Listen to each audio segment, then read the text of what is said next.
Աշխարհում 16-րդ, Հայաստանում 4-րդ անգամ անցկացվում է Չինարենի կամուրջ մրցույթը։ Մինչև արդյունքներն ամփոփելը մրցույթի կազմակերպիչները ներկաներին չինական մշակույթին են ծանոթացնում։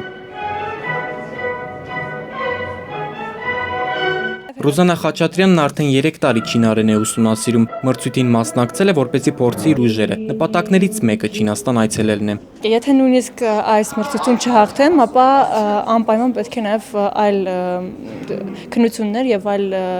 ուրեմն հնարավորություններ օգտագործեմ, որպեսզի կարողանամ ի վերջո գնալ։ Հայաստանում Չինաստանի դեսպանի խոսքով մրցույթները հնարավորություն են տալիս, որ երիտասարդները զարգացնեն իրենց լեզվական ունակությունները։ Мы считаем, что Կարծում ենք, որ այս միջոցառումները մասնակիցներին դրդում են մեծ հետաքրքրությամբ սովորել չինարենը եւ ուսումնասիրել չինական մշակույթը։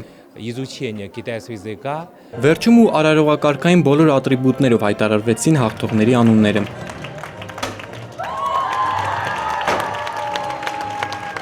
Առաջին տեղը զբաղեցրած ուսանողն ու աշակերտը մեկնելու են Չինաստան, Չինարանի կամուրջ մրցույթի համաշխարհային փուլին մասնակցելու։ Երկրորդ տեղը գրավածները նույնպես կմեկնեն, բայց որպես դիտորդ։ Վիտալի Գրիգորյան, Արմեն Շահոյան, ժամը լրատվական։